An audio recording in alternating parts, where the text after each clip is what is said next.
All right. So Mark and I was just chatting a bit. Just I'll go back and do the full introduction that we need to do. That we're contractually obligated to do with Mark. Um, but we were just talking about how unfortunately we lost Guy Renard, former Atlanta Flame, Calgary Flame, just passed very recently. And we are just talking about how, and listen, we don't know what happened to him, but about how trying to take care of yourself mentally and physically, especially as you mature more.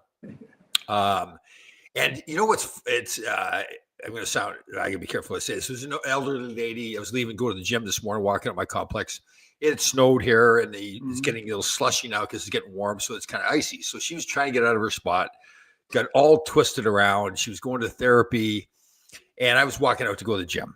So it wasn't a big deal. I mean, she was getting kind of nervous and flustered and everything. So I backed the car out for her. But she was so thankful. I was so fired up going to the gym after that. I guess it made me realize how fortunate you are to still be able to. Yeah. But it was, it was just, I was surprised how much it affected me going to the gym. Like I was so jacked up. Sure. It took me 5 seconds to back out of the spot. It motivates you to continue, because especially at our advanced experience. Yes. It gets to be like, how many years have we spent working out? I know. Yeah. Tons. Right. And there's days where I know.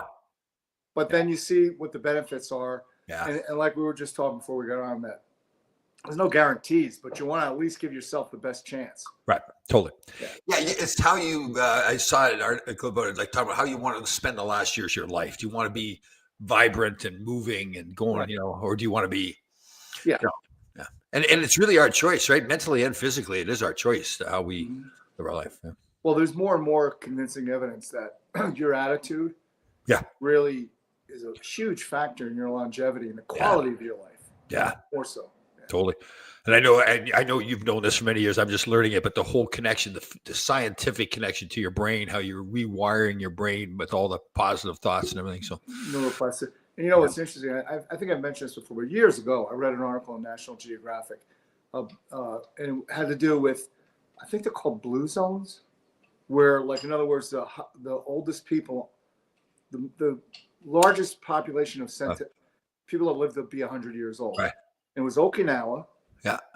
They attribute that because it's, nice weather, and they eat a rainbow of food. There's so much different food and fish, fruit and fish and vegetables. And then Sardinia, which, they still live a very agro lifestyle. They raise their own food. They showed a guy in his 70s holding up a little pig by his feet. I mean, just, there's still strong, healthy people that work every day in the field. Sure. And I would also assume that they're not exposed to all the toxicity that we're exposed to on a daily basis. Yeah. I mean, just this alone. I know. Really not great because of the microplastics and everything that goes along with it, So we're kind of trapped in a certain way with our surroundings. We both try to eat clean and all that kind of stuff. It's really difficult. The air that we breathe, the water. Yeah. Because to your point, going back to organic, you always say, how do we know? Yeah. And there's more evidence showing that it's really, it's organic. You're paying more for it. It's not GMO, obviously, but you still have to be careful with your choices. Yeah. The ideal way, I think the perfect way is to live near a farm and be able to buy it fresh from the farm. That's right? The best. Yeah. And even then, the soil could have been contaminated at the farm. So it's terrible. Well, there's research, and Beth and I have discussed this, that people that live near a golf course, within like a mile or two radius of a golf course, have like a off the charts rate of Parkinson's disease. Yeah. And I think about that, when I play golf, you're walking around on this stuff, you're breathing Yeah. There's, I think it was Boomer Esiason and his partner, Gio, I think it is. They were joking around during the summer how they had gone golfing and something happened. They ended up licking the golf ball to get whatever. And they got sick right away from licking and they realized, it's all. Well, there's a documentary I saw on YouTube. I forget what year it was. I want to say it was in the 80s. The Philadelphia Phillies put down turf. Yep. And apparently guys go out on that turf and go, they take a breath and go, wow, this is, you ever been in a building where they just laid carpet down? Yeah. Oh. And you smell like this carpet smell? Yeah. Well, 8 or 9 of those guys that played for the Phillies ended up with brain cancer. It's not right, eh? Yeah. All right, let's take care of a little business here. The great William Haynes. Good morning, William. Out in beautiful Happy Chicago. New Year. He's a happy man. Look at that studly human being there. A great man. Yeah, veteran force. Another veteran here, Ron Jameson, up in beautiful Buffalo. Buffalo went for it last night, right, for the win and for the 2-point win. Yeah. All the kids, not the kids, the coaches here are all from Toronto area, so they're all Bills fans. So they had a little Bills party. I didn't know, but yeah. Yeah, I kind of like that they went for it. Did it really? They in the playoffs anyways, aren't they? You know what? I'm not really sure. Yeah. I know one team that isn't. That was bad yesterday, the Jets. Oh, man. Like it just was like they didn't even compete. That was the scary part. It's like, they're laying down. Yeah. But that as a coach, though, you're thinking, okay, what culture am I building, right? That you want at least like the Giants went out swinging, they won. I read something where he's calling out ownership. Oh, it's all right. He's not. I don't think that's good for your job security. No. Yeah. I mean, he's probably not wrong in the way things have gone there, but right. yeah. Okay, so this is the great Mark Puttenvig, Patriot Training Systems. Trains anybody. It trains souls, all the souls in all the universes in any form. No matter how developed those souls are. Doesn't matter. He can train anybody. As long as it's a life form. Yes. Living out there in beautiful Sandy, Utah. Yeah. We're still it's cold this morning. Right. But it's a different kind of cold. Beth just came back from walking Sophie, and she said it's not that bad. Yeah. It's only 14, but it's going up into the high 40s again later in the week here. Right. How are you feeling? You all done the flu and all that? Yeah, I mean, physically I feel fine. I'm still congested, but I was reading something. This is a really bad flu. Yeah. I saw that in the news where it's like one of the worst I've had in many years. Yeah. I went to pick up some cough medicine that was prescribed, and the pharmacist said that they ran out of antibiotics. You don't need antibiotics, so I didn't. Yeah, I kind of. She just gave me cough suppressant because by the time I saw the doctor, I wasn't symptomatic with a fever or anything like that. Yeah. Right. I just you don't. What would you put in that body to like fix that? I mean, there's nothing made that man could make to fix that body. Yeah. During COVID, I was going around licking doorknobs and stuff.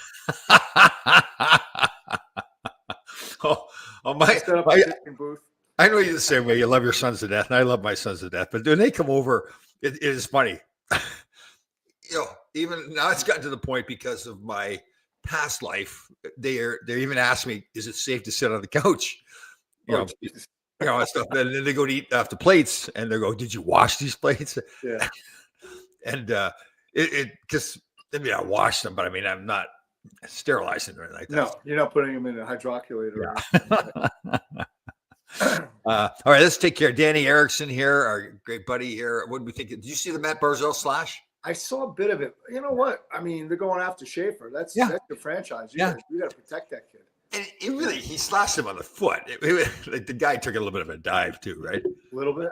Yeah, I know. And then Schaefer went back out. I mean, he was going off, and he saw what happened. He went, and so the kid's a character kid. I mean, that's for 18 years old. Yeah, let's go. I mean, what he's been through personally with his mother and his brother. And then I think was it the day of the draft? He didn't go. He went up to Buffalo to speak to high school kids about. Maybe the combine or something. Yeah, there's something. Combine or something. Right. I mean, he's really he's their future. His billet mom, I think, passed away as well, right? That he was living in the same year that his mom passed away. Yeah, he's quite a kid. He's I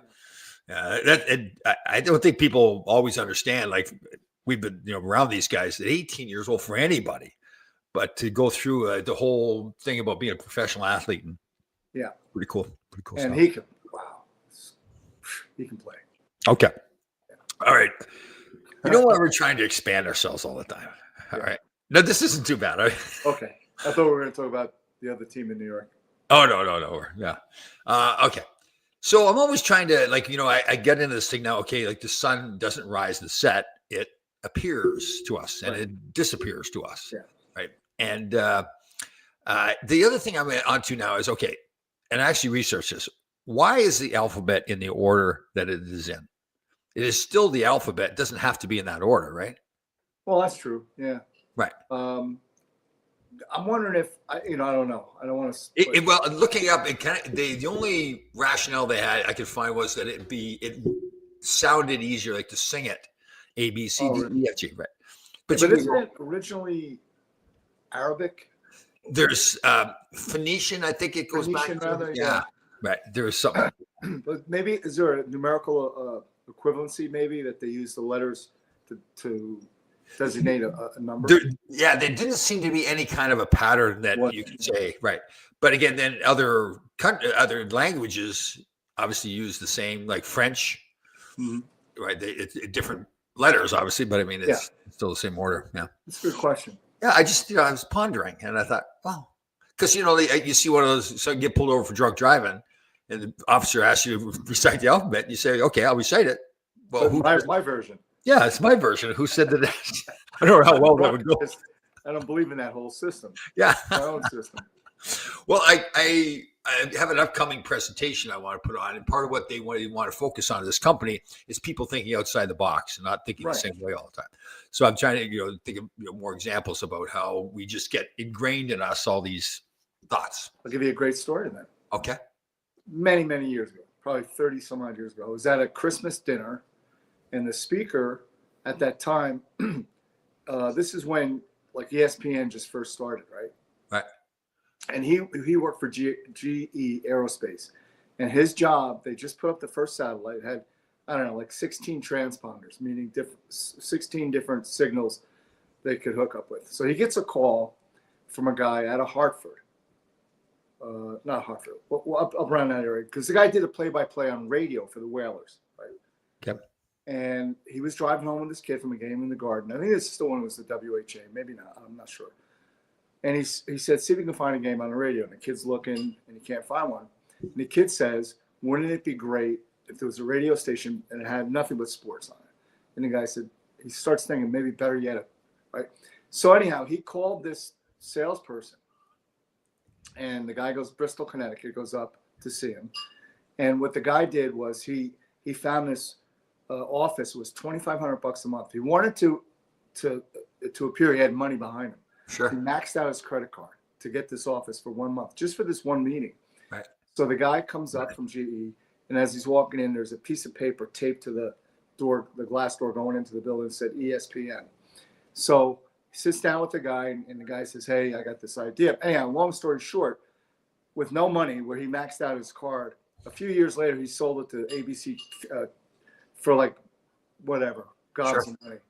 And the whole point of the story was, don't think your idea doesn't have value to it. Totally. And that's a great point. Do you think part of it is too, now it's the execution of your idea, like doing it. Like if you have an idea, don't tiptoe around it, do it. Like it's like. And I somewhere, and this is not related to that story, but somebody said, and one of these like Grant Cardone guys, he said, if you have an idea, write it down, because if you don't write it down within 90 seconds, it's gone. Yeah, very true. And it's really easy to talk yourself out of that idea too. Sure. Tom, up in a cabin in Wisconsin, yesterday, my wife and I wanted a local bar. We walked into the TV, was you fighting Brad Smith.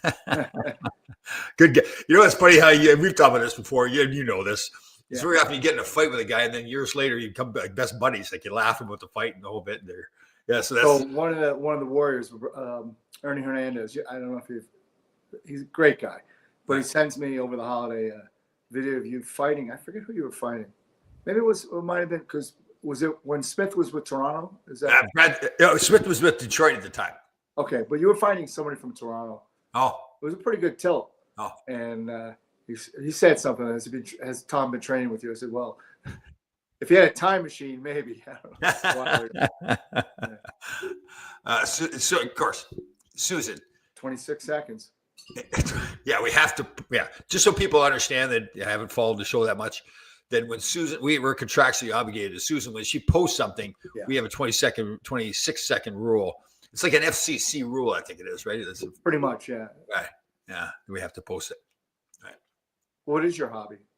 But that is your hobby. That is my hobby. Yes, thinking. And that actually turned into my hobby is thinking about stuff. It's amazing. I know we're kind of joking around about it, but it's amazing how when you start doing that, all these new things come to your mind about, like in that get on a subject about trying new things and not be afraid of doing something different. Yeah. Hey, did you get a chance? I sent you a video on Instagram. This kid, young man, he's a singer. Oh yeah, what was that? So when you look at him and then you hear his voice, you go, "This can't be real," Right. and it is. Right. I mean, he sings like Ray Charles. He sings like a black R&B guy, and he's this gingerhead young kid. Wears glasses. He looks, God forbid, a little bit of a dork. Right. Know? And then his voice comes out of him, and you're like, "What is that?" That's Incredible. right, yeah. I know. Incredible. Isn't that true? There's so much we don't open up our mind enough to allow ourselves to be Consider. right. Like that guy singing. Yeah. If he'd never just and not just like doing it, but doing it all out. Like it sounds like you're saying he's pouring his heart into it, right? Yeah. And but by the way, he's got I don't know how many followers on Instagram. He's been on television, and he's like one of those guys. You just sit back and go, that sound is coming out of that guy. I know. Incredible. Isn't that cool? Yeah. That's cool stuff. I love that stuff. And it's something Beth and I always say. Like, there's so many incredibly talented people. Yeah. That you never know who they are. Yeah. If you go to a Broadway show, right, and you don't know who these people are not names. Yeah. And they're incredibly talented people. I know. Like, and why do they not become famous? Right? It's like, right? It's like, well, yeah, we could talk about that for a while. Yeah. About Hollywood, but yeah. you got to sell your soul to the devil, so to speak. Yeah, I know. That's true. You know, it kind of gets me thinking too, like about all these talented people. We get stuck in this thing about watching the news and politics and all that kinds of stuff. Our country's still a fantastic country. Like that's one of the things we need to remember. Like the actual physical country itself, 95% of the people in the country are fantastic people. We get caught up in a small percentage of people that are, Because if it bleeds, it reads. Yeah, yeah. And the thing is, there seems to be this younger people in particular questioning everything about our nation, but we're probably the only nation, or one of the few, that you can question. Oh yeah. What goes on without being sent off somewhere. Oh, absolutely. Make big rocks into little rocks. It's important we maintain that too. People really need to. Yeah. Like we need to maintain our health, our mental health, our ability to speak our mind. Yeah. If we just now cave into that. Yeah. By the way, I just saw on the news this morning, Anthony Joshua, who just fought. Jake Paul was in a pretty bad wreck over in Nigeria. I sent you that too. I don't know if you're Oh, really? Is that what? Okay. Yeah. There's video of them taking him out of the car. He looked pretty banged up. Oh. And 2 people in the car were lost. Apparently, they were in like an SUV, like probably Mercedes, a high luxury one, and it hit a truck that was stopped. Ooh. Yeah. So prayers for Anthony. Yeah. How was your Christmas? Great. I mean, Beth and I, Christmas Eve, I made a fish dinner. The trout here is unbelievable. Oh, is that right? Pull it right out of the water. Oh man. Yeah. Ooh. And how'd you cook that? How'd you cook that up? Just in an iron skillet. It's like 3 minutes. It's done. Yeah. Really good. Yeah. And then Christmas Day, I made lamb chops. Oh, nice. Ooh. And in the afternoon, I put together a little shrimp and stuff but yeah, it was quiet. And we got all our gifts shipped out and shipped in. And one of Beth's gifts from her brother was delivered across the street. So, because Beth by accident put the wrong address down. So I went over to get it. And it's an older couple, and probably my age, whatever. She was on oxygen, but they were, it's just such a different vibe here. Like they opened the door and they let me walk in. Oh, yeah. Yeah. And so Christmas Day, I brought them a little dessert. That's very cool. Being gracious. Who we got here? Susan Brooks, what she's saying here now. Hold on. Jim Neighbors. That's right, too. Jim Neighbors, Gomer Pyle, the way he sounded. Yeah. He was Same thing. Yeah. You look at the guy and then that voice came out of him. Yeah. Scott Cooper. How are you doing, brother? Merry Christmas. You're not a New Year's guy, right? You guys don't do anything for New Year's. Well, usually at home we stay up till midnight. It's a struggle because. Oh, do you see? I can't do that. But here's the good news. Beth brought up the point. We only have to stay up to 10 out here. That's true. Because we're 2 hours behind. Yeah. Can you imagine? Can you imagine going down to Times Square, getting there, being locked in, putting a diaper on because you can't go pee, and then stand there watching the ball drop? Just not worth it. I know. Yeah. But it's another case. I hate to get into the soap opera a little bit. Clearly, of people. I think almost people getting convinced that this is what you're supposed to be doing, right? Right. If you really think it through, okay, is this really a good It really thing to be works. doing? Yeah. I mean, it's a bucket list thing, I guess, but Yeah. it's not that important to me. But it's important to a lot of people because they do it. So maybe a lot of people are looking at you and I going to the gym at 5 o'clock in the morning, and That's weird. And they're going, okay, what are these guys doing? Yeah. What's the point? Good point. I was doing my farmer workout today too, so I tried to do a lot of stuff simulating. So they've got the biggest kettlebells. They've got a 70-pounders. Yeah. So I pretend that I'm carrying buckets of milk around, 70-pound buckets of milk. Yeah. So I do my farmer's carry and stuff. So yeah. You should go in there dressed as a farmer. Okay. Oh, that's funny. So there's this one young girl comes in, very sweet, but she's a very nice person. This is a different one that I've talked about in the past, but she's there to work out. You can tell she'll say hello and everything, but she's kind of shy a little bit. Yeah. Because now I've gotten to know her, of course, I assume that it's my world. She should just accept my exuberance when she walks in the room. So she walks in and I go, "Hey, what's happening?" And high five. She turned around and walked out. She wasn't. It was all on me too, because I know she's not like that. I was, I was having fun or whatever. She waited for a couple of seconds, but then she goes, "Oh no!" It's like she come back. Hopefully he'll be gone. Oh God, that was very funny. Last Monday we had a dinner for all the coaches for the holidays, right? I think you put a picture of that too, right? Was there a picture of that too you posted? Yeah. So the guy that's like facing the camera, Jeff Paul. Yeah. He's one of those guys. He's got a saying for everything, right? Oh yes, yeah. And it was like a comedy act. So that you could see, I don't know if you noticed, but as soon as the girl went to take the photo, or the waiter or waitress, I forget, he's trying to block me out of the picture. And about a month ago, we're along the wall, and we got the bigger guys. We got 18-year-old kids. Kid loses an edge, and before I could say anything, he took Jeff down bad. Like Jeff actually broke a rib in his back, right? So of course now the story is he tells her, "Yeah, Putsy just pushed me into the." What's he calling you, Putsy? Yeah. That's good. That is funny. Oh, this is funny, and he's probably not like that all the time. Just when he's around hockey guys, I bet he's more like that. But, yeah. But he's a throwback for sure. Oh, that's funny. That's very funny. There's do you remember the player Andy Delmore? Yeah. So I did not come up with this nickname, but they had a nickname for him called Longface because he had one of those heads that was more narrow and long. Yeah.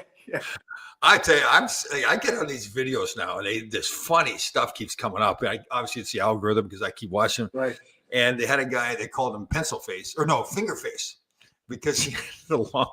I was going to send it out to everybody saying this is Andy Delmore. Well, that's the thing about hockey has. I don't know about other sports. I would imagine maybe similar, but I think hockey, by and large, is the best nicknames for. Oh yeah, totally, without a doubt. It's like a mandatory thing too. Like you have to. Of course, no one calls anybody by their name. Yeah. Nathan is called Rock. Oh, is that right? Well, yeah, because he's built like there's no like Nathan's one of those guys that it's just like a block. Oh, he's just pure muscle. Right. I think he said he weighed 205 when he was a freshman in high school. Oh wow! This is Nathan Perrott, former NHL player that people don't know who are. He's 6 foot, so it's not like he's 6'5" or anything. Right. Yeah. The Rangers got shut out again by the Islanders. Wow. They did have some chances. I mean, the goalie Riddick played pretty well for the Islanders, but yeah. Well, and my son and I were talking about it yesterday. I said, well, shots on goal are meaningless. To me, it's grade A chances. Yeah. Or froze over there a little bit. So we're talking about the Ranger Islander game. The Rangers play again tonight too. They're I can't remember where they are tonight, but look at Mark there. So what? Like if that was really Mark and then stop, like what is he thinking at that point? Right? What he's thinking? He was in the middle of a sentence talking Rangers Islanders. I don't know what he's thinking. Let's see if we can shake him up a little bit here.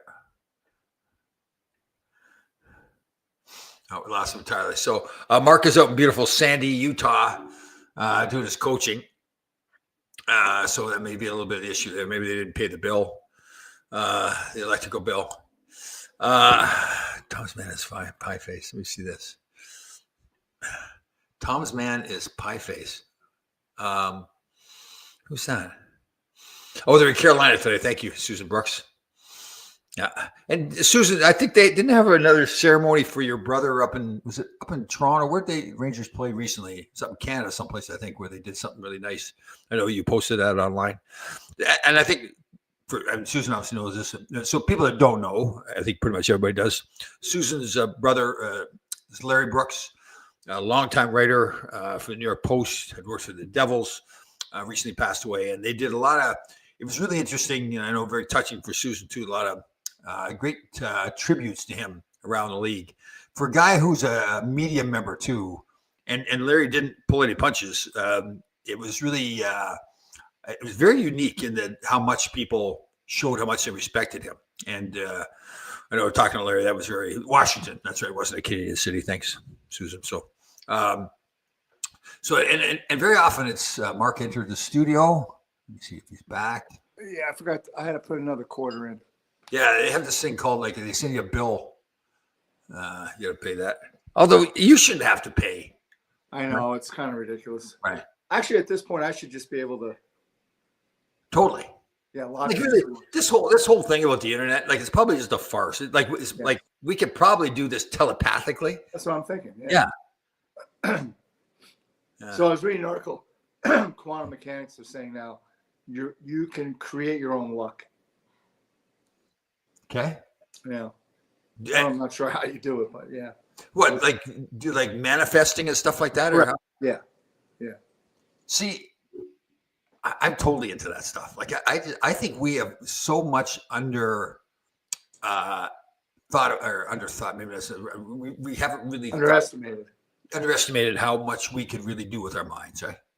Well, so there's a famous story where a kid comes home from school and his father says, "Why do you look so glum?" He said, "Well, I think I failed my math test."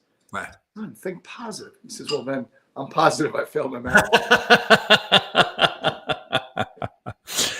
I was having a conversation at the gym with a buddy of mine there. Really good guy. I got to be friends with him. We have some deep conversations. And so his family's somebody in his family, I'll be careful about how much details, but his member of his family is going through some health issues. And he's kind of the one who somewhat self-appointed, but also takes charge of everything. You know, he's got brothers and sisters, but he takes charge. And he feels like he's kind of paraphrasing, but he feels like he's kind of failing the one family member that's ill. Mm-hmm. But the family member really won't help themselves like they should be doing to really do more. And so he feels like he's failing. So, well, what do you like? What's your definition of a failure? Do you think that's part of it too? Is like everybody's definition of failing or whatever. Yeah. But yeah, it gets back to what we're discovering, or what somebody's discovering is doing a lot of research. Really, how you think controls a lot of your destiny when you think, and it's true. I mean, I think I've told the story, and guys that probably you're not including yourself that decided, hey, I'm going to make it to the NHL. Yeah. And nothing's going to stop that. Yeah, totally. Yeah. Yeah, I believe that. Hold on. Here's another one. I think we have less than 26 seconds with this gentleman because of your relationship with him. And in fact, he's a veteran. You don't know who I'm talking about here. Keith Morano, my boy. So, we have the 26-second rule with Susan, but with Keith, it's probably like, what is it? 10 seconds. 10 seconds has to get up there? Okay. So thank God we. Oh, man. Yeah. But listen, I agree. It's funny. Like as time goes on more and more, I feel like my confidence in that ability mentally to improve yourself and like even affect your physical health so much more, right? With your mindset. Well, you just going back to sports, because that's kind of what we can relate to. The 1980 Olympic team. Yeah. Right. That's a huge point. I didn't get this until recently. It's not like rocket scientist or anything. Once I say it, it's like, oh yeah, no kidding. But Herb doing all the Herbies and the conditioning and playing all the games, I think he knew he wanted those guys to think, okay, there's one thing we can control. We can be in better shape than the Russians, or at least they can't be in a better shape than us. Correct. Yeah. So they went into the game knowing, okay, that's the one thing we can control. We know that they can't outwork us, right? Mm-hmm. So I thought that was. Yeah, I've been in more than one boxing gym in particular where it says the one thing you can't control is your effort. Yeah, totally. And like again, it gets back to guys that played in the NHL, but most people would say didn't have a chance, Right. and they have a 20-year career. Yeah. And then there's other guys that should have played, and for whatever reason, it just didn't. Yeah. It didn't mean that much to them for some reason. Yeah. Right. It's the same thing with people's health, right? Especially as they're getting older. Oh, God, They're yeah. not, yeah. Like you think, why aren't you, you know what you could be doing mentally and physically for your health. Why are you not doing that? Well, and again, so my family, we have a family friend. He's probably like, I don't know, I'm going to say 10 years older than me, but he's been sick since he's like in his 50s because he talked himself into it. Yeah. It was like a hobby for him. Yeah, I know. You know, it got to be where, whoa. Yeah. Yeah. We got to mention this young guy here, Phil Degatino lives in, I think he's out in Long Island, former New York, or excuse me, former Northern Michigan Wildcat. Yeah. Yeah. But yeah. Phil, when did Phil play there? I think so. I left so in the 80s, I believe. Oh, okay. After I left. I had a kid that played there, but it was later on. Yeah. But it is amazing, like the logic about all the information that's out there now about how to be healthy physically and mentally. Yeah. And people don't want to do it. In a lot of cases, just don't want to do it. I just try to think. It's always, take an escalator or take the steps. It's a choice. Yeah. And I guess it's getting in that comfort zone too, right? People get in a comfort zone of negativity, and I think there's a part of it also, like if God bless them, but if they get so physically out of shape, they would feel not embarrassed but uneasy going into a gym. You know what I mean? Yeah. So that's where they need a little positive, not a little, but a lot of positive. Yeah. If you were gonna bark, you bark. That's how to bark. Yeah. And then you see her; she's 40 pounds with a toy in her mouth like this. That's all right. That's all right. That's okay. But anyway, so that's where you need somebody to say, "Hey, listen, let's just start with a walk." Yeah. So, which a while back, when Beth was still working at A&E, they had this like it was an event at the corporate building in New York City, and it had to do with all the different shows they had and stuff like that. And I went in and I did a boxing thing, and I met a young man by the name of Adonis who he was on a show called Fit to Fat. So what they did was they took a trainer who was in great shape, and Adonis was in great shape, and they paired him with someone who was really obese. And what he had to do was gain weight. And then they would both train together to lose that weight. Right. And it got to a point where his doctor said, you got to stop because you're really you're running a risk. He said he was drinking like gallons of Coke. Oh. He said, and he was ordering Domino's pizza online. And when he stopped, he was getting emails, where'd you go? Like that, right? But anyhow, so when I met him and he told me his story, he was 300 pounds on it, like at one time. He grew up, in a tough neighborhood in out by where the Barclay Center is. I forget what part of Queens that is. Oh, okay. Right. But anyhow, he grew up in a pretty tough neighborhood and all that kind of stuff. And he decided, I'm just going to start to walk. And he did. And then the walking became running. Then the running became going to the gym. Right. And I forget how many pounds he lost, and he got in tremendous shape. Right. And it was really an inspirational story. Right. And I know you know this too, but the amazing thing too is with the gym, what people would be surprised by, yes, there could be some jerks in the gym, but I would bet you 90% of the people, when they're fitness guys and they see somebody coming in there that's out of shape, but working hard, wanting to get better, they'll go over and encourage that person and help them. Yeah. Like that's really, by and large, it's like every other population. You're gonna have some people that are walking around thinking let them do their thing, but in general, I think because people that go to the gym at least they're dialed in. They're trying to stay healthy for the most part. Yep. Totally. And, and I think they realize too, part of their mental health is helping other people too. Like they feel like, I need to share what I've learned with somebody else. Yeah. There's some great videos of people doing that, where they, young girls or whatever, trying to do a squat or whatever, and they fail. And they're feeling bad, and then somebody else can come over and say, "Okay, that's all part of it. That's okay. Mm-hmm. You want to fail." Yeah. Have you seen? There's a guy. I think he's Russian or some kind of from one of the stands. He dresses like a janitor. Oh yes. Oh, he's good. He only weighs probably 160. Yeah. But he's a world champion power lifter. He carries the mop around. The mop's like 200 pounds. Yeah, they go to grab it. They go like this. and it's all these big meatheads. Oh, yeah. Yeah. He goes, I need to move the bar to sweep under there. Yeah. Like, you're not moving that. And also, he picks up and walks across the room. Yeah. Or he picks it up with Like one a hand or car. whatever and sweeps underneath it. Yeah. That is cool. The other guy is that Joey Swoll. You ever seen him? I think so. Yeah. So he's a pretty jacked up guy. He does a lot of videos. People send him videos from the gym, good and bad, about interactions, particularly women using the tripod with their camera. Right. Or so if somebody's interfering with their shot, she'll do a video criticizing the person. Or if an older person's trying an exercise, somebody will make fun of that person. Or there's the good ones where people will help other people. So they send the videos to Joey Swoll. He analyzes the video, gives his impression, and if somebody's being a real jerk, he'll try to get them banned from the gym.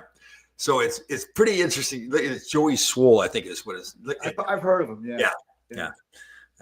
Now there's a lot. I mean, you're scrolling through Instagram in particular. Like they read your algorithm, so you'll get all kinds of different gym stuff in it. Yeah. There's some great stuff. I mean, yeah. And there's other stuff that after a while you go, look, how many bands, how many balls can you stand on and do this and that? And everybody's got an opinion. Like their opinion is the end of the world, too, right? Instead of just saying this is my opinion. Do your own homework on it. Talk to others, form your own opinion. Yeah, that's the part I hate when somebody comes on and says, "This is the way you got to do it. This is the food you got to eat." Yeah, there's no. It always goes. It's like you don't throw out clothes because they're gonna come back in style one day. Yeah. So like, we go through these evolutions of like CrossFit. Yeah. We go through. Beth and I were talking about the other night. Spinning was popular for a while. Right. And then you had the HIIT programs or HIIT are big now. The HIIT program big. Yeah. And then you had the what was it, Taibo. Right? Yeah. And they all have a shelf life. Yeah. And then there's this Russian guy, Pavel, I forget his last name, but he's the kettlebells. Oh. Right. But kettlebells have been around forever. Yeah, I know. And so it gets down to is, look, bottom line is this. It's not that hard. Yeah. Go in there, do some resistance training, do some cardiovascular training, and go home. Yeah. You don't have to have 15 bands connected to your body. Yeah. And stand on a Bosu ball and balancing a seal on your nose. You don't need to be doing all that stuff. And some people say, well, you shouldn't do cardio before, you shouldn't do it after, whatever. We need to work out, burn calories. And the interesting thing about it is that if you take the time to really go online and research, you'll see that there are certain methods, but it depends what your goal is. Right? Yeah. So, for instance, that guy, I forget what his name is, the janitor guy. Russian. Yep. He's about $160, but he can deadlift like 800. Crazy weight. That's his nervous system. There's a specific, they call it greasing the groove, where you're only doing 2 and 3 reps at a time, but you're doing it multiple times during the day. You're training the nervous system. So that's how a guy that small can move that kind of weight. Right. But if you want to be a bodybuilder, that's not the way you train, because it's not going to get to your goal. Yeah. So, you have to know what your goal is. You have to know how to get there. Yeah. Where are you at in your fitness level, right? I mean, if you're just getting started, So Carl Minieri, Mark, what's your last name? It's Mark Puttenvink, Puttenvink. Got it. Yeah. Thank you. It's been shortened. What's that? It's been shortened. Puttenvink has been shortened? Yeah. So my dad was his parents were from Holland, and his first name was a really Dutch name, Marinus. Right. Middle name was John, and then it was Van Puttenvink. So Van means from, Putten is an area in Holland, and Vink means bird. Oh. So when he went into he went in the Navy the day his 17th birthday during the war, and somebody said it's not going to fit on a dog tag. So they took Marinus. They made that his middle name, but just the initial. They took John, made that his first name. They took Van off and put Putten and Vink together. So his name then became John M. Puttenvink. Oh. And then when he came home from the war, his immediate family went and changed their name to be the same as his. But he had a lot of cousins and stuff that were still Van Puttenvink. Some were Van Puttens and stuff kind of. Right. Very cool. Very cool. Being adopted, I would always tease my parents, say, you guys couldn't be Smith. And then ironically, when I got a copy of my birth record from the hospital, my name was John Davies. You can't get any more vanilla. Yeah. John Davies. Yeah. What do you think, like when parents are picking names for their kids? Like, do you think, okay, how's this going to affect them down the road? Like, Yeah, know, you have to. Yeah, right, a boy named Sue. Yeah, I know. How about there's a kid? He's playing for Detroit now. His name's Tesla. yeah, I saw that. Yeah, Yeah. but there Well, are some weird. out here in Utah, the kids have the coolest names. Oh, Like I got a little kid, Colt. I don't know if you saw Oh. the picture at when we did the Christmas party. That's a cool name. yeah, Like, cool. that's a name you would like because Yeah, it's like, totally. you know, cowboy kind of name. Yeah. His brother's name is Walker. Oh, man. Yeah. That Yeah. is cool. It is weird, like the different where you grow up, the environment, you have the Absolutely. name and everything. Yeah. Yeah. But your sons are like Sean and what's the other one? Sean? Ty, just Ty. Ty. Yeah. That's not. Well, with our last name, I needed monosyllabic first names Oh, say that again. Monosyllabic. Oh, as opposed to polysyllabic. that's just you know how that turns me on when you say words like that have multiple syllables in it like that. I tried to sing it once. Oh God. My son came over yesterday to hang out for a little bit. He was gone during the holidays. I'm very proud of my sons. I'm sure I know you are too. So the older one, Shane, is married. Leah, she's pregnant. Yep. Dawn is pregnant. That's right. Yes. Her family is down in Naples, so they go down there for Christmas. Mhm. Cody, his girlfriend, Val, her family lives in Ohio, so they go back there.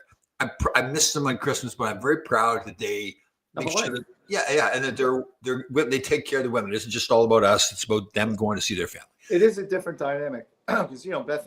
This is the first time ever that I wasn't with my boys during Christmas holiday, and for Beth, it was the first time ever she wasn't with her brother, so it was a little different. But the same thing. Like they have a life now. Yeah. Like Sean's he's married. He's gonna have a child. Right. And my other son Ty lives up in Vermont. He's on his own. He's doing great.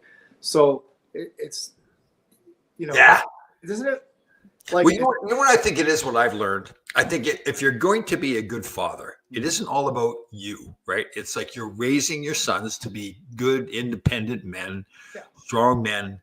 And that part of that is that they're not always going to be just hanging around with daddy, right? It's like they go off and. So I have to ask you because Nathan's, by the way, his older boy Andrew is playing. They're expecting as well. So like all these, and Nathan's younger than us, much younger. Yeah. But for you and I, like to me, looking at my son Sean is going to be a dad now. I know it's a different perspective now for me as his father. Right? Totally, especially knowing. Like you can't explain to anybody what it's like, especially with your first child. Yeah. Thinking, okay, there's another human being that I'm now responsible for. Correct. Right. As much as you may have been married, had other responsibilities, but this other baby is coming in. It totally changes your life. Oh God, yeah. I remember. Another interesting. I thought about it, like when Shane, the oldest one, was born. Driving home from the hospital, I think I drove like 5 miles an hour. Oh yeah. Second one, I drove like 100 miles an hour. That's all right. You can get him a cab or whatever. I think get him an Uber now. Call an Uber for him. But people talk about how kids can be different in their personalities, even though they're raised by the same parents. Well, the theory was you're really not raised by the same parents, right? No. Different. You've developed, you've grown, you've learned new things. Oh, for sure. Yeah. No, Sean and Ty. Yeah. Total. Yeah. That's funny. Our buddy, Danny Harrison. I got to put this up. Horace. Sometimes we need to do a whole show on Danny, just like a what do you call it? Intervention. Yeah, or introspection. Introspection. I like that. That's a good word too. My youngest is in the army in Germany, and my wife took it hard. Sure, yeah, it's tough, especially when they're in the military and deployed that far away. Yeah. Sure. If you can't find your name on the keychain in the novelty store, then you shouldn't name your child something else. That's a good point. That's true. That's true. What else is going on in the world that's interesting? There's still, I guess, they're trying to solve the Ukraine-Russian war. Big meetings coming up. Yeah, I don't know, man. You know what? Like, I think I've done not a lot. I didn't understand at all about the U.S.'s involvement in the whole Ukraine situation with NATO and everything. It's a really interesting study that I think people go back like to the 90s, when the USSR fell and how, NATO was not right on the Russian border and there was promises made. So if people really, to me, I think it's people that think, well, why did Russia invade Ukraine? it's never right for one country to invade another, although we've done it ourselves. Mhm. But it's there's a reason behind why they got to that point. So I think it's always money. Yeah. It's always Yeah. resources, money. resources. Yeah. I mean, Ukraine, the Yeah, largest same, wheat producer on the planet. same thing in Venezuela with the oil and the gold there in Venezuela, right? So You don't see anybody invading. I don't know. well, Singapore is a country that I've studied a lot, and I think it's very interesting. They used to be part of the Malaysia, and then Malaysia kind of dumped them because they didn't have anything. They were a port city with no resources, whatever, and they built it up to whatever they built it to today. So, yeah, that's an interesting study. This Lee Kuan Yew, the leader of Singapore, like back in 1965, he made it, and it was a mess before he made it. Yeah, Remember there was an American kid, maybe like 16. He threw chewing gum on the sidewalk. It's Yeah. a while back, but yeah. he got like 50 lashes or Oh something. yeah, they do the caning thing there. Yeah, yeah. That's it. Now it's outlawed. I think it's totally outlawed. You can't even buy gum in Singapore. Yeah, chewing gum's pretty bad. You're chewing rubber, basically. Yeah, that whole logic about like, do you chew gum ever? I have, yeah, I Yeah. do, but I cut it back way. I used to chew it all the time. Not, How about chewing tobacco? You ever chew tobacco or snuff or anything like that? You put well, it I in. actually, when I was a kid, chewed regular tobacco, the old kind. Yeah, the leaf. And I was catching, and I took a foul tip in the Jimmy Jam. Oh, this isn't like a sexual thing when you say catching. This is No, in baseball. baseball. Okay, sorry. And I swallowed a bunch of it. And I got so sick, and that was the end of my chewing tobacco. Yeah. Oh, I think I've told you the story because up in Marquette, smelt fishing is a big thing up in Yeah. the Midwest.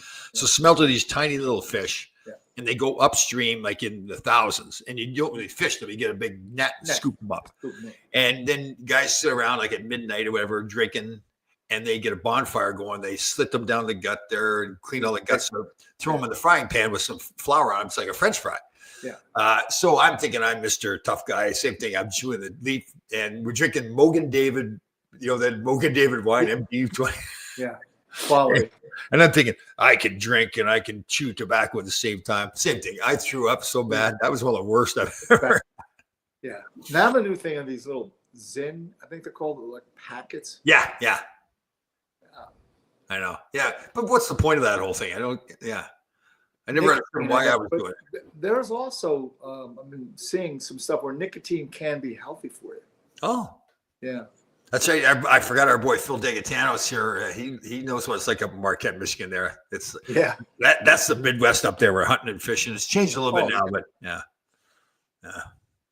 Home of Well, that's the where our fries boy smell- Walt Kyle. What's that? Sorry. The fried smelt's a big part of the 7 fishes in Italian Christmas Eve. Oh, that's right. Yes, I did know that. Yes. Did you guys have some? No. No? We didn't do the 7. We did 2 fishes, shrimp and trout. Oh, okay. Trout's not exactly an Italian dish, but Right. But that's right. I forgot about how that's a big deal with the Italians. Christmas Eve, right? Having some fish. my mom used to make.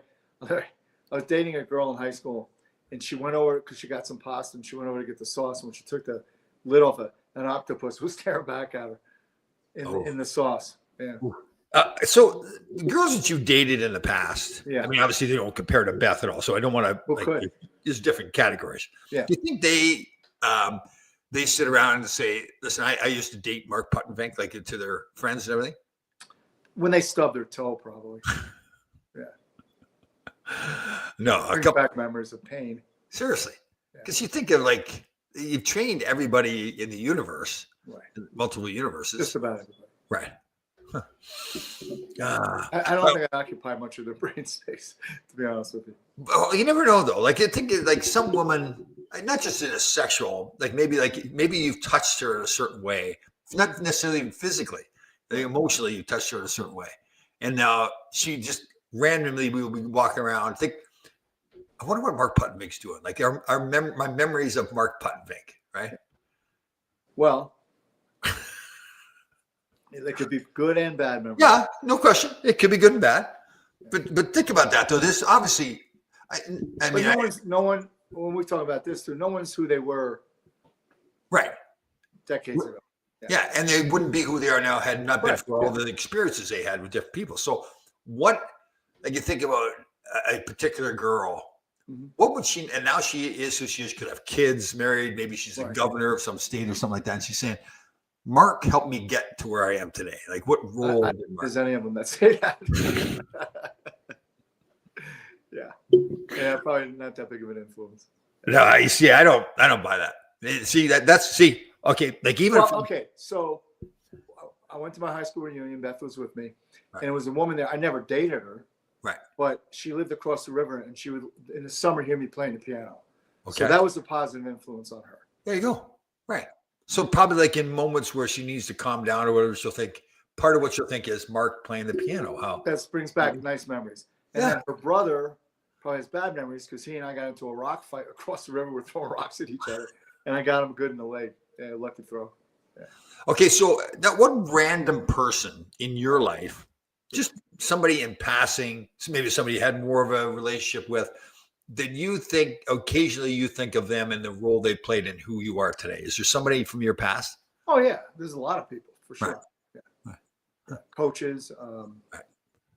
guys I grew up with. Yeah. Right. Obviously your parents, but I mean, Oh, my mom and dad. Yeah, my dad in particular was a huge influence on me. Right. 'Cause he was just one of those guys. He was as honest as the day is long. Right. And like your dad, he could do electrical, he could do carpentry, Yeah. he could, this could do everything. Right. Got his GED when he came back from the war. Right. Yeah, I mean, just self-made, and the men were different back then. Yeah, I know. Yeah. Yeah. But that's the thing. I go back and forth, like doing this whole mental health thing, and I need to be careful. I don't want to say to people because I feel this way that you should be doing that. But this whole like about men talking about their feelings, Mhm. like I think, is it really good for? I don't think it's just a blanket statement that men should be talking about their feelings all the time. Well, I think in the right context and in the right environment, there's nothing wrong with Right. it. But the right person you're talking to is important too, right? Sure, yeah. But one of the things Beth and I've talked about more than once is that we didn't realize growing up, just about all of our dads were in World War II, and how that may have affected them. You know what I mean? Right. We didn't think Yeah. about it because Yeah. it was everybody's dad fought in the war. Yeah. And then Vietnam, which I was closer to, because I only missed by 2 years basically. But those guys came home and they had no support whatsoever. Yeah. They had nothing. In fact, it was the opposite for It was those the guys. opposite. It was Yeah. spit on, and they were called baby killers and anything like that.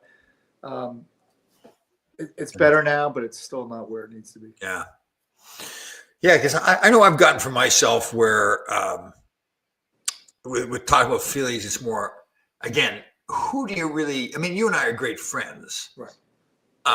And we'll talk about our feelings, but I don't know if I need to really open up and discuss. Well, I think it's easier now for men to be able to open up and discuss. Right. And Right. like you said, you and I are great friends, so we can talk about things that we maybe don't talk to everybody about. Yeah. And so, and I have my friends like Brad and Bill Brown and Nathan and those guys that are really tight, and Keith. Right. All those guys are really tight friends, and we can talk openly about things Right. to a point, Right. where we normally wouldn't do, with just some. Yeah. So I guess, does it make you feel better if you open up and talk about feelings, or is there some cases where you think, man, I wish I hadn't opened up and like I feel weaker because I've talked about my No, feelings? not at all. I think it's empowering because you realize that number one, you're not alone, that they may have the same issues or the same thoughts, or Sure. that they understand. They say it's okay. Yeah.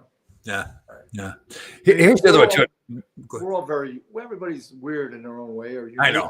Yeah. like we all have things that are a little bit different. One of the things I've learned too is there's clearly, and there's no denying, a big difference between men and women that maybe we don't. Huge. Right.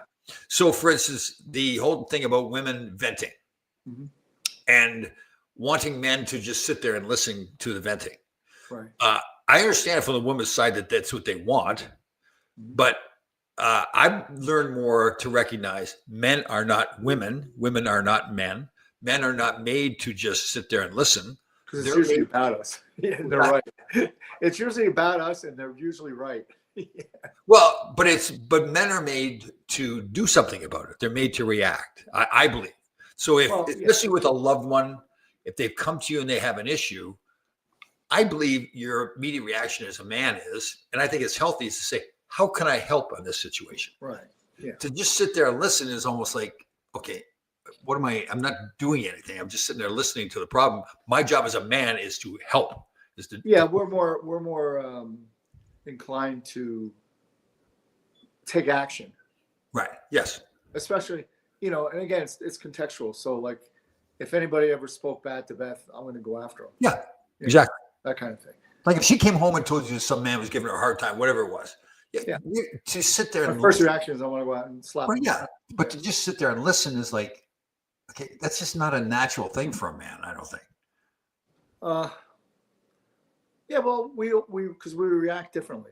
Yeah, exactly. And that's my point. It's not a bad thing. Mhm. It's just to me, it's like we get confused sometimes as men. Like people or like women want us to listen. Well, Yeah. okay, I get why you want us to listen, but that's not what we do. We are men and we react. Right. That's Right.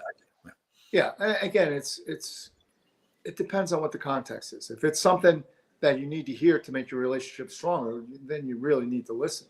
Yes. Right. Yeah. But if it's something that is a problem that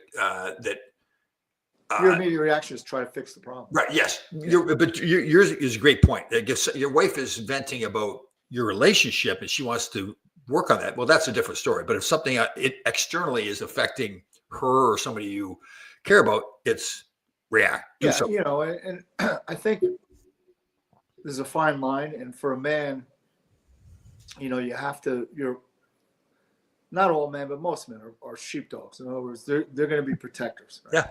Of their woman, of their family, of their friends. I mean, this is like, think about hockey. So you play on a team, you have people from all over the planet, but if you're wearing the same sweater, Yeah. somebody goes after someone, you're going. It's a pack mentality. Yeah. Totally. It's a bonding thing, and it's the same thing with your family. You always want to be the protector. Yep. And that can manifest in different ways, but and so for a man, basically you got to provide and you got to protect. Mm-hmm. For a woman, it's more about nurturing, right, and keeping a family together from that perspective. That's what I think, and maybe a lot of women do understand this, but I think if we can send a message to women, it's to understand that if your man just doesn't sit there and listen all the time, if you're talking about an external problem, and he reacts to it, don't get mad at him for doing it. In fact, you should be, and it's hard for them maybe to understand, you should be happy that that's your man. He loves you and wants to protect you. He's not doing it to be disrespectful to you. He's doing what a man is supposed to do. I think it's there really is something to that book, Men Are From. Yeah, we're totally different. Yeah. But there are times where, so for instance, there was an issue at home over parking. It was not parking. It was something with a kid, and the kid he was being an idiot. He was giving me the lip, and then Beth came outside, and then the kid said something to her, and that's when I really kind of said to the kid, "Hey, you got to, it's not going to be good for you." But it also changed Beth from where she was trying to come outside and mitigate and calm us both idiots down. Right. Yeah. And then when he said that, she was like, "You're on your own now." Yeah. You know what I mean? Yeah. So see, to me, that is very such a very strong woman in that regard as well. Right. See, to me, that's such a natural process. And I guess where I'm getting with the whole thing too is that, like, me learning more about mental health and relationships and stuff, there's been some times where you think, okay, am I wrong in feeling that way? Instead of just acknowledging there's nothing wrong with that. No. That is the way a man is. Yeah. And that sometimes if you'll get into an argument with a woman because she can't understand that if she wants you to just sit there and listen to her problem, and you can't do that because you're a man, then she gets mad. Instead of you being able to say to her, "Honey, I'm a man. I'm not a woman. I'm a man. And I don't just sit there and listen to your problem and just let it go away. I want to fix the problem. That's who I am as a man." So yeah. But and again, it's give and take, and it's like to your point, both parties have to understand the differences, the nuances, and how we process. Yeah. But I guess I kind of laugh about it too, is because I'm 67 years old, and I'm now learning these things about relationships to just acknowledge that men are not women and women are not men. This will help you in your next relationship. Next time I'm looking in the mirror myself, Oh God. You know, but again, it's always about how you process, right? And every man's different. I mean, Right. some men will process things with providing more in terms of like material things, Right. whereas other men are just ready to physically take care of what the problem is. Right. You know. You're right. So obviously, not every man's the same, but Yeah. I guess my feeling is like if I was looking at a man, Yeah. I would say, here's all these different things a man is. One of the things a man is a protector, especially once he's got a family, right? And I guess I know I used to joke around. There's this funny video. I know you probably seen her. I sent it to you, where this woman's sitting on a couch. It's like a public service announcement. This woman's sitting on the couch, and they don't show her face at first. She's venting, and their husband or boyfriend's on the couch with her, and you could tell it's, you know, she's going on a headache, you know, stress and everything. And then they pan up to her face, and she has a nail in her forehead. And the man is sitting on the couch with the typical look that most men get, looking and like he's saying, I know what the problem is. You have a nail in your forehead. So, but instead of saying anything, he fights because he knows he's supposed to keep his mouth shut. So he finally gets to the point where he can't take it anymore. He says, honey, you've got a nail in your freaking forehead. And then she flips out like, you just always want to solve everything, you know? And well, I think, right. you know, since we're being more open-minded now and trying to be better human beings, Yes. as men, we have to listen better, for sure. Well, okay. So that's a good point. So let me counter that a little bit by saying, but do we really have to listen more? Or are we then saying, okay, you're fighting your instincts about who you are as a man, instead of just saying, okay, I know she wants me to listen more, but that's not who I am. Like, she may want me to sit down when I pee all the time, but I stand up when I pee. Well, it's also, you know, you have to come to a point where you listen, and then you have to respond, right? In other words, you just can't sit there and just listen and not interact verbally, right, or interact physically if it's necessary. You have to react to it. Right. And I think in many cases that's what women want. They want to know that you're listening. You know, and there's the old joke. The woman says, "You never hear a word I say," and he says, "Sure, I'll have another beer." You know, so you have to. It's a give and take. I mean, the man's got to start to realize it's part of the partnership is not always going to that primal instinct of just, I don't want to hear it. Okay, but I get you. But in that case, I guess you're really not. What if you're not really saying I don't want to hear it? You're saying I hear it, and now I'm acting. Well, then you got to verbalize it, and many times we don't, and that's the problem. Right. You know? But then the argument, then, like using the analogy of the nail in the forehead, the woman's in a mood where she wants somebody to just vent to. Right. She doesn't want anybody to give advice. She doesn't want anybody to solve the problem. She wants to vent, and totally understandable. That's how a woman maybe more reacts than a man does. She wants to vent. So that's us understanding the way women's minds work. But then for then us to just say, okay, I'm then going to just listen. It's hard enough figuring out how our minds work. Oh yeah.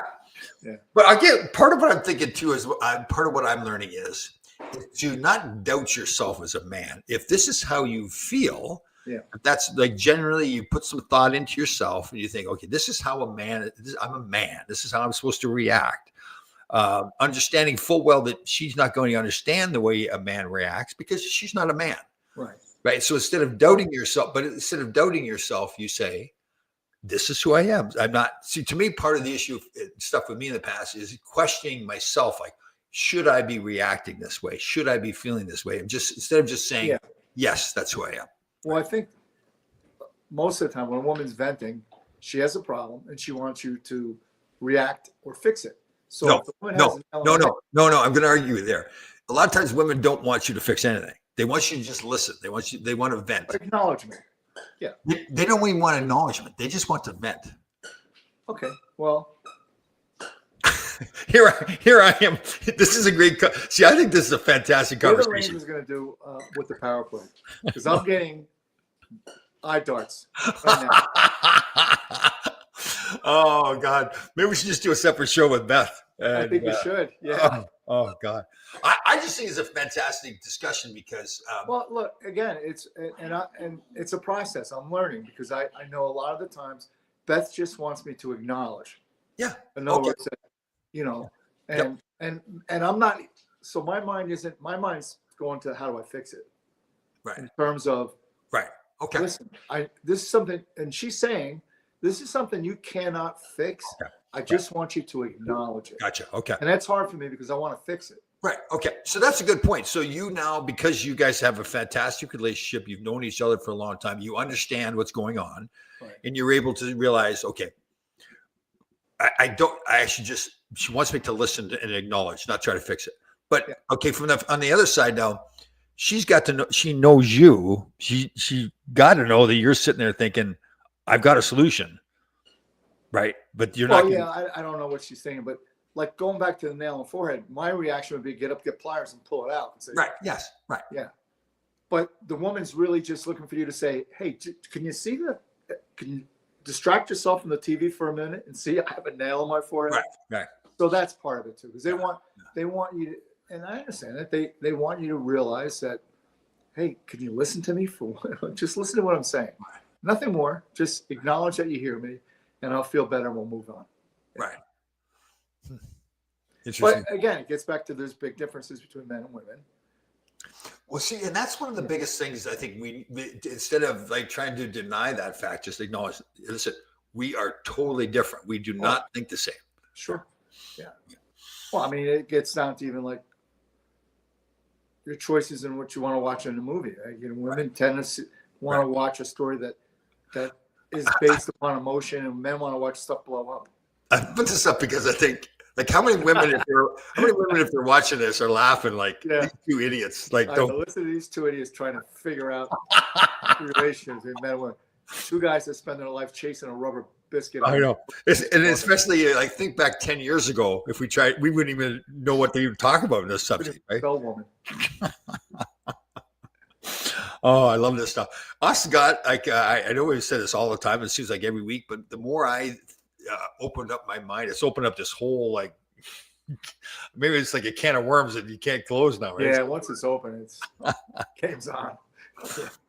Like seriously, I sit there and I think, like my oldest son, the youngest son, Cody, was over, and I started talking about the alphabet thing, and he's looking at me like, okay, Dad, I get you, but like, what is your problem? Who cares? Yeah. What are you doing that you're thinking about this? I know, yeah. Obviously, way too much time in your hands, yeah. Let me see. Hold on, Susan's got to say something here. Go back thinking about why the output is the way it is. You're explaining how women think is comical. Oh, isn't that true? Yeah. Oh God. Well, this is a comedy show, Susan. So what's that? Say it again. This is a comedy show. Oh yeah, so. yeah, totally. We try to cram in some knowledge. We try to sound like we know what we're talking about. Yeah, I know. I think that's it, right? Like in the effort to cram in knowledge, it turns into comedy. Yeah. Yeah. The first key is, can we spell knowledge? Probably not. What was the old one? Like the old film may get this one. The Northern Michigan, where the N is for. That's right. So Northern Michigan, where the N is for knowledge. There you go. Yeah. That's where it was. Marty, story where the football coach goes with a prospect to the recruiter, and the recruiter says, "Hey, listen, we got to make sure you're academically capable of playing for our university. What's 3 times 3?" And the kid says 9, and the coach says, "Give him one more chance." Here's another one. What does the word multiply mean? To expand. Expand. Yeah. Okay. But then if you multiply 1 times 1, what do you get? 1. So it doesn't expand. Yeah. Well, there's 2 things. There's that's a mechanical operation, which is a word that I learned when Ty was in the 1st grade, because he came home with this homework, right? Right. And they used terminology I didn't know what it meant. And when I dropped him off, his mother was a school teacher, said, Did he get his homework done? I said, well, we were able to do everything but his math. And she said, I know 1st grade math could be challenging. And I felt like, yeah. But anyhow, so 1 times 1 is a mechanical operation, whereas the term multiply means to increase. Okay. But that's not increasing. No, but that's a mechanical operation. So what's the definition of a mechanical operation? What does that mean? Well, in terms of math, it means either addition, subtraction, multiplication, division. It's a mechanical operation. Right. William's wife, she's going to watch all the time now. My Tina said to me last time she watched you two were arguing. Now you're talking about women. Yeah, it can go off course really bad. But okay, so here's where Mark and I are working ourselves. So we're getting out of the comfort zone, right? Yeah. Oh, Just boy. way out of the comfort zone. Yeah. Like, this is something that, we're expanding our minds, strengthening ourselves at the expense of looking totally stupid. Right. In front of Well, I think personally for me, the fact that I even brought up the part where Beth wants me just to acknowledge is a huge leap. Yeah. And I understand that. Yeah. And I'm very serious. I think that is fantastic. I Yeah. try to adhere to it. Yeah. Because it's really cold outside. You don't want that. Now, is that something that obviously when you hit it off or fell in love, that didn't happen right away? That's over years of 20 years. Yeah. Do you think it was like one particular point that it clicked, or is a process along the way? Yeah, when she said, listen, all I need for you to do is acknowledge. That's when it clicked. Yeah. Oh, God. Yeah. Listen, when I first met Beth, one of my fighters was getting married at Tavern on the Green, right? Right. And it was like maybe our second or third date. And Beth she looked beautiful. And I'm pulling in. Did I tell you this story? Yeah. And she read right away that like Mark can go from 0 to 60 like nanosecond. Right. And some guy cut me off going in the parking lot. And of course, I started raging, not realizing I'm with someone. Yeah. And she did some things to distract my attention. Oh, okay. Like, yeah. Oh. And then now we're walking into Tavern in the Green, literally a homeless guy sleeping on a bench. And he looks up and he says, wow, you look fine tonight. And then I thought, this guy's got better game than I do. And he's a homeless guy laying on the bench. Yeah. Oh, I know. So I knew then and there that I really needed a lot of work. Right. And then Beth was willing to work with you on that. For her credit, she fully realized this is going to be a long-term project. Right. Decades long. Yeah. See, that's going to feel good because then obviously she felt that you were worth it. There was something there that, yeah. See, I think that's really something. I think I told you when a couple weeks ago we had the Ranger alumni thing where there's a lot of guys in town, and Ron Duguay and Sarah Palin were supposed to be there at the dinner. Yeah. And I got up and spoke. Yes. And I think I probably told you a story where I felt it was really interesting because twice divorced man, I wanted to learn. So what do they have in common? And clearly both love Ron. Both love Ron. Well, and this was quite a while ago, but we're and having dinner, I said to Beth, I said we really don't fight. She goes, yeah, because I'm always right. And I had no argument because she is always right. Yeah, that is true. I know that see, to me that is, and I mean this is a really true compliment to you and everybody else who's out there that has a relationship, particularly long relationships. It's fascinating to me though, because men and women are so different. Like to be able to, it's not easy. I mean, yeah. I think it's easier for women because they're tuned in a little bit different than we are. I mean, we're very primal. Like, right. Just feed me. Right. Tell me who to hit. Right. Yeah. There's a video I've seen a few times where woman's going to go open a jar, or she gets a jar in the kitchen. Her husband's in the kitchen. She opens the jar, no problem. She then thinks to herself and she puts the lid back on the jar and gives it to the husband to open to make him feel like he's a man. Right. I thought well, that's true too. Yeah. Every once in a while they have to, even if it's not true, make you think that you're really, right. You're that caveman provider, protector. Right. Yeah. Yeah. Beth is fully capable of taking care of herself on the street. I know. Oh, Susan's getting a kick out of us talking about the male-female relationship. She'd rather get back to the alphabet. Yeah. That's about as far as I can get. Oh, God. But you think about all the things in life, right, that we just assume, like the alphabet. Like, so who came up with, who said, okay, this is the order to go? Why isn't A, C, B, D, E? It was still sing fine, right? Well, better yet, why is the eye chart the way it is? Yeah. And even better yet, why is the typewriter, which people don't know what that is, but your keypad, Yeah. QWERTY. I mean, Yeah. why wasn't it ABCD? Because then I know. where to go. I'm looking at the pad on my computer right now, and yeah, it's all like, seriously. It's all over the place. Yeah. All these things. And we just assume Yeah. that this is the way it's supposed to be There's because a that's rhyme the and way reason to it. Yeah. Right. Huh. Oh, very cool. Never assume. Good point by you. Yeah. Good point. Did you finished college, didn't you? You graduate from college? Never. Nope, too smart. They bored me. No, I did not. I went originally as a music major for piano, and then I came down with LOT disease and I had to drop out. LOT disease? Yeah, lack of talent. I had a full scholarship for 4 years at Northern Michigan University, a higher education institution. Yeah. And didn't come close, yeah. So, but again, you're self-educating now, and that's what I did all these decades. I spoke at a high school once, and about running mechanics for football. And when I got done, the athletic director came up and said, "Where'd you go to school?" I said, "Indian Hills." He said, "No, not what high school." What? I said, "I didn't." He said, "What?" And he was really impressed. He said, "I would have thought you had like a master's degree in kinesiology." Yeah. But just proves the point. Education is great. You need that certificate showing that you completed a course of study. But on the flip side, you can self-educate. Yeah. If you're motivated. Well, do you think an education is really like teaching yourself to learn? That's really what it is. Like just training your brain. Especially in college, because then you're on your own. You know, it's up to you. I think I told the story where I used to get a periodical. It was from a sports medicine periodical, and it would give synopsis of different studies, research studies. Yeah. And if I found one that interested me, I would somehow find out where the author or the researchers were, and I would call them. Yeah, you told me this. Yes. And I called Mike Stone from Appalachian State. It was about energy systems, anaerobic, and all that kind of stuff. And he was blown away that somebody actually read his thing. Yeah. And he spent an hour and a half. I got an hour and a half, literally an hour and a half of a course from him over the phone. Right.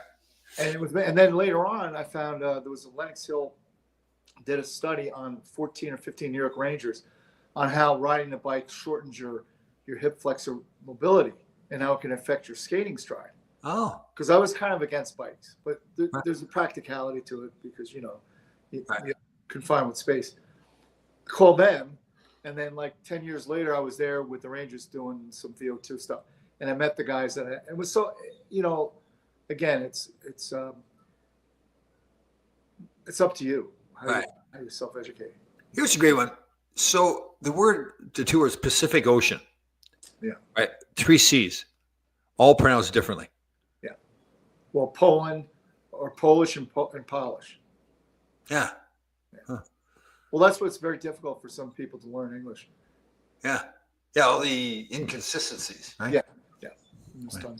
Did that word turn you on at all? Inconsistency? Was that big enough for you? Good. Yeah. Right. Yeah. Right. But it wasn't that category that really gets you jazzed up right like that, though. No, it's still kind of blue liner. Oh God. But yeah, so there's a lot, and again, it's it's unfortunate. There's a lot, like my dad, for instance, he never went to school. He went a little bit to Stevens Institute, which is a great engineering school, but he didn't complete it because he started a family and had to work and all that kind of stuff. Wow. But he was self-educated because he worked in the field. And there was a point where Miles Lab, remember Flintstone vitamins?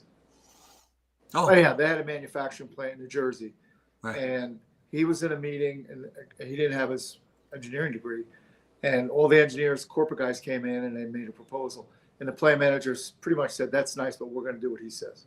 Oh, yeah, wow. Because you recognize that they're, just because you graduated doesn't necessarily mean you're capable. Every neighbor of mine, the husband, he's Australian. His wife she's from France. 2 young kids, both hockey players. So we kind of hit it off. And he's a videographer. Mm-hmm. Taught himself how to do everything, the videoing, the editing, the whole bit. Taught himself on YouTube how to do it all. And now people fly him all over the world to do videography. The thing, and I tell this to kids that play hockey for me. So listen, you have access to the internet. Hold on. That was a great story I just told. And you blew it off entirely. No. I absorbed it. I'm kidding. But yeah, but going back to your point though, with the internet, Yeah. is that Oh yeah. such a great resource. Oh. Yeah, I mean, you have to be careful, but when it comes to really dialed in research Sure. stuff, that Yeah. it's a great source. And even I mean, just anything you need to know is there. Yeah. Yeah. See, once in a while, Daniel Erickson will come up with like a real gem. How does a non-English speaking person come to grips with someone saying, "I'm going to take a dump"? Yeah, like where did that come from? Like you're going to take a dump, like the whole thing. Yeah, or take a leak. You're not taking anything. You're Yeah. leaving something. Yeah. But we yeah, continue to say that over and over. Where it's just totally false. You're probably one of the very few, maybe the only person that can explain to me why we drive on a parkway and we park in a driveway. I didn't know until you told me. Yep, research. Well, you taught me about research, like the whole funeral home thing, right? Like why they call it. We call it a funeral home because we've always called it, but there's a reason why they called it a funeral home, right? So they were home. Was it during the Civil War in homes? Right. Yeah, they used. There was nowhere to put all the bodies. But so tell us the difference between parkway and driveway. A parkway used to be a road. If you drove through a park, they'd have a road, and that was the parkway. That is just straight parks. And like the Hudson River Parkway, all the parkways around here, they were horse and buggy roads going through park. Right? Yeah. And then a driveway is if you drove up to someone's home, you would have a road like more in the farm country. You would drive past their home to get to the rest of the farm and everything. So you weigh to get past. You drive past. Yeah. Yeah. Interesting. Same thing. There was a whole bunch of those things too. Some great videos. I get addicted to. I know you do once in a while too. These 7 videos. It's addicting watching these videos. Like, oh yeah. Oh man, some funny stuff. Like they got some stuff. Some AI stuff. They've got the babies dancing. The dogs. The dogs too. Oh. Where they're being interviewed. Oh, and then they've got the one where there's a song and it goes music. Oh yeah. Then it gets, I don't know where. I'm trying to find out what song that is, but they've got some funny ones. Like they had these Indian women from India. They're like working in a kitchen, and you can tell like they're working. But when they started doing this, and their reaction too is just hilarious. I used to watch Funniest Home Videos. You remember that show? Sure. Yeah. Oh, I'd watch it with my sons, and I'd be crying, I laughing. think it's still on. Yeah. So changing topics. We talked earlier about the whole Schaefer incident. Yeah. Here's my opinion on it. Yeah. Once we removed enforcers from the game. Oh, I know. Yeah, totally. Yeah, because you wouldn't do that. Like if I'm playing against the New York Islanders and Clark Gillies and Bob Nystrom on the ice, and I run Mike Bossy, well, I know. Yeah, I'm gonna. So I'll hit him maybe, but I'm not gonna hit him dirty at all.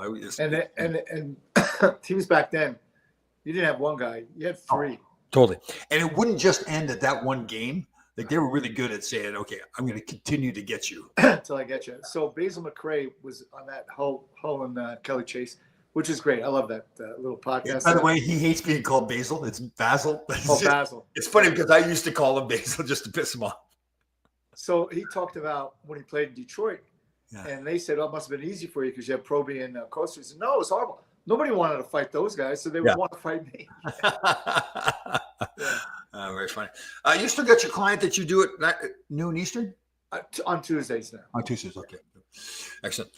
Well, okay, so today was another. I'm very happy with the way things went today. These conversations, it seemed like we touched on a lot I think we really got right. We really touched a lot of nerves. Right. Hold on 1 second here. Yeah, William here. Tom, my wife just brought my 2 daughters in my man cave to show them your show. We're a couple of experts here, yeah. Well, it is like you know what it is. I think as you do so many of these podcasts, it becomes Mark and I feel so comfortable. It's actually we're having a conversation, which is what we want it to be. Really, yeah. But we kind of forget sometimes that people are watching and how they may be viewing what we're saying. Yeah, we should really get some reports. Yeah. Like a. Well, that's why I'm getting a kick out of William here with his wife, the women in his world. Well, I could see from their perspective who they would find us amusing, trying to pontificate upon men and women relationships. Especially like look up our backgrounds and think what are these 2 morons doing? Yeah, what are these 2 idiots trying to discuss this? Yeah. Okay, here's a very important thing too. So we touched on this last week, where Survivor's having their 50th anniversary. You 50th. should be on it, man. I know, and you said that I should do a video, and I thought, Yeah. okay, Tom, you're the only Canadian. right? You're the only guy that was. How old were you? 60 when you did it? Yep. Yeah. So there's a lot of meat there. On that. Okay, so but here, and there's no other way of saying it. It's somewhat of an ego at play here. So what if I send in this video and they don't use it?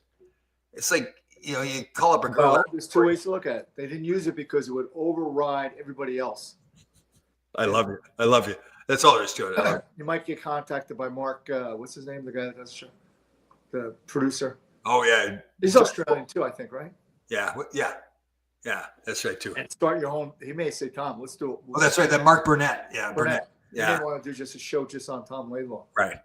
And how he scares young girls out of the gym. So you think I was being kind of insecure a little bit? I think it was not insecurity. It was more consideration that you didn't want to overpower or overtake the whole. All right. Yeah, which is commendable. So if I don't use my clip that I send in, I shouldn't be offended. I should be more like, okay, I get it. I understand the rationale. Here's what you need to do: go to the gym, Right. grab those 70-pound kettlebells, Yeah. start doing farmers walks, Yeah.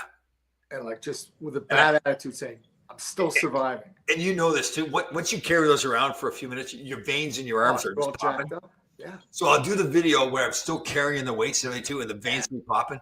Like, how old are you? How old are you? Yeah, and I'm still surviving. Yeah. Oh yeah. And then grab like a raw piece of chicken or something. Just start. Oh, all right. William thinks I should do it. So if Like he's the Liver King. what's that? The Liver King, that guy that was a famous guy, and then they found out he was all juiced up. Oh yeah. Different steroids. Oh, I almost forgot the video you sent me of the guy in his backyard. That he's fairly heavy. You know the guy. He's always talking about how he's doing pretending. Oh yeah. Butterbean. Butterbean. But yeah. Now that you told me about it, I think I've seen it before and just kind of glossed over it. And now I watch now and I realize how good it There's is. obviously something but God bless him, man. Oh, I know. Yeah. And you're right. You're right. That's a good point, but if there's something off with him, I don't mean to be laughing at him. I'm laughing with him. Yeah. So yeah, he's a trip. Yeah. There's another show too where they're is it Fear Factor? Is it Fear Factor still? Yeah, that was Joe Rogan. Yeah, that's right. Yes. But that's going again now too, where they're. I couldn't do that. Like where you gotta put your hand in the thing and spite. I know. Yeah. Woo. And then eating all the bugs and all that stuff. No. Yeah. Amazing Race. Well, Susan, I think she knows that. That's how we got started. Who would be your partner? I couldn't. So they wanted me to find somebody in my age range that I'd played with that could do it. Problem was everybody that I played with in my age range, and I said this publicly, is not in the best physical condition. There's somebody out there. Maybe I don't know, Jim Kite. I guess he's that'd be cool. But they want us to really kind of be buddies, like we knew each other. Oh yeah, like you played together. Right. Remember, there's a Greg Adams. There's a few Greg Adams, but there's one that played for New Jersey, Arizona State Division 3. Yes. Yeah. Right. So somehow we had been talking on Facebook or whatever, but we really never knew each other. So I said, "What would you want to do it?"